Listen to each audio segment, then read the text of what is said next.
लगभग 4 महीने बाद आईपीओ का दौर फिर से शुरू हो गया है और ये दूसरा आईपीओ जो आपको दिख रहा है वो बेलराइज इंडस्ट्रीज का आईपीओ है।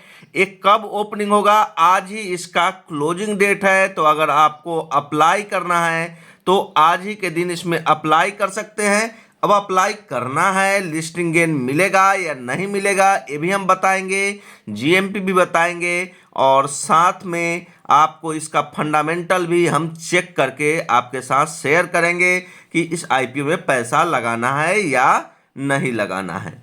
मैं अप्लाई कर रहा हूं या नहीं कर रहा हूं ये भी मैं आपको ज़रूर बताऊंगा। तो आप हमारे साथ बने रहिए और वीडियो को लास्ट तक देखिए। आईपीओ का जो ओपनिंग डेट था वो 21 मई 2025 का था और क्लोजिंग डेट 23 मई 2025 है। आज इसकी क्लोजिंग हो जाएगी। तो अगर आपको इसमें पैसा लगाना है तो आज ही आपको अप्लाई करना पड़ेगा 3 बजे से पहले। लिस्टिंग का जो डेट रखा गया है वो 28 मई को रखा गया है। 28 मई को इसकी लिस्टिंग हो जाएगी। मात्र 5 दिनों बाद बेलराइज इंडस्ट्रीज की लिस्टिंग हो जाएगी और आईपीओ का जो प्राइस रेंज रखा गया है, प्राइस बैंड भी इसे बोलते हैं, वो 85 to 90 का रखा गया है। आईपीओ का जो साइज है 2150 करोड़ की है और लिस्टिंग जो है वो बीएसई और एनएसई दोनों पे होगी। चलिए आगे बढ़ते हैं, देखते हैं कंपनी कितना प्रॉफिट एंड लॉस करती है, ये भी चीज़ हम आपके साथ बताएंगे। साथ में आप देखेंगे तो अलॉटमेंट का जो फाइनलाइजेशन होना है वो 26 मई को होना है। अगर 26 मई को फाइनलाइजेशन में आपको नहीं अलॉटमेंट मिलता है, अलॉट नहीं होता है शेयर, तो आपको अकाउंट में रिफंड जो है वो 27 मई को कर दिया जाएगा। मीन्स 27 मई को आपके अकाउंट में पैसा आ जाएगा। अगर आपको अलॉटमेंट होता है तो डिमिट में 27 मई को ही शेयर आपको दिखने लगेंगे और लिस्टिंग जो होगी वो 28 मई को होगी। अर्थात आप 28 मई को इसको सेल कर सकते हैं या नया बाइंग भी करना चाहते हैं तो आप इसमें बाइंग कर सकते हैं। चलिए आगे बढ़ते हैं।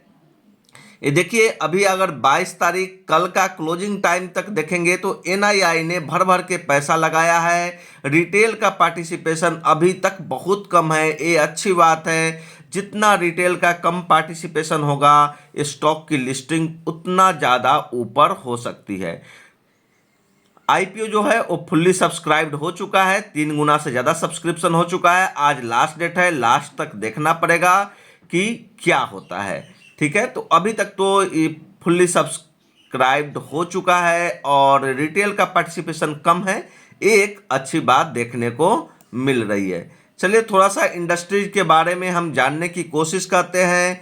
Belrise industries is launching a 2150 crore book built IPO. आपको पता है 2150 करोड़ की ये आईपीओ लेकर के आ रही है।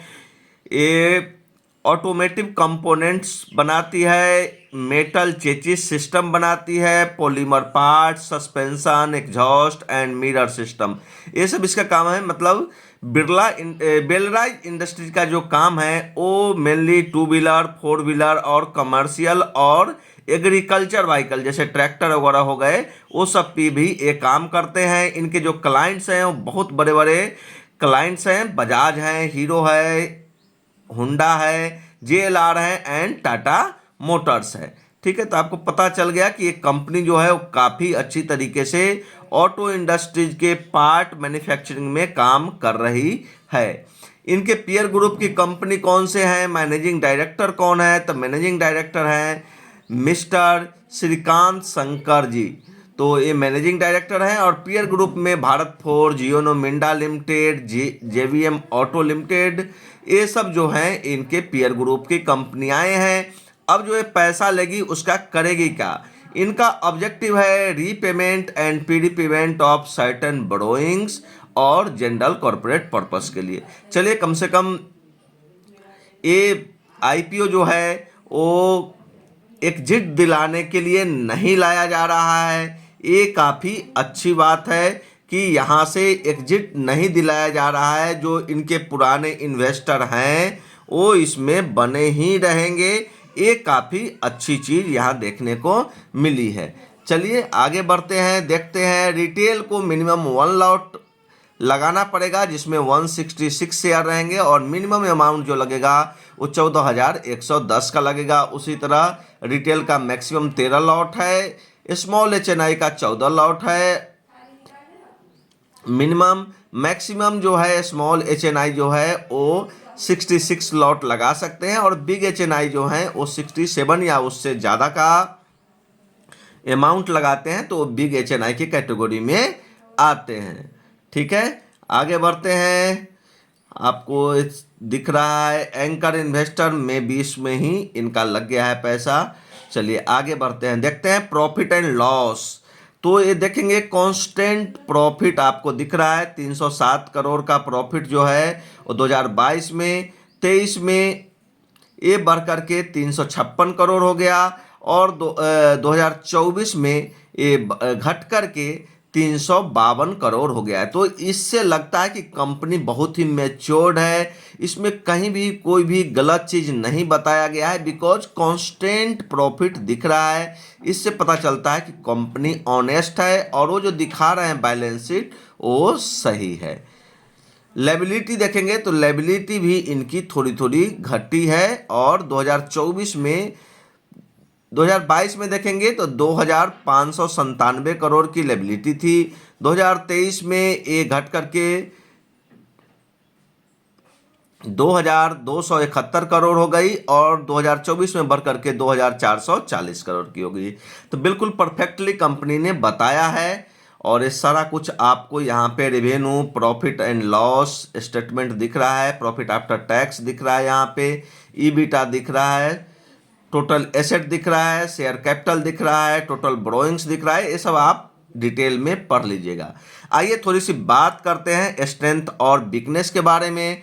तो स्ट्रेंथ की बात करेंगे तो आप स्क्रीन रोक करके इसे पढ़ सकते हैं, वीडियो को पॉज करके भी इसे आप पढ़ सकते हैं। मार्केट लीडर है in precision sheet metal pressing and fabrication, strong innovation and technology driven product development capabilities, vertically integrated efficient manufacturing infrastructure, long term relationship with leading domestic and global OEMs। तो आपको पता है कि Bajaj, hero, Honda और Tata Motors जैसे company, JLR जैसी company को ये प्रोडक्ट सप्लाई करती है। वीकनेस क्या है? ऑनगोइंग लीगल प्रोसेसिंग में harm reputation and financial head, limited public visibility despite scale and client base.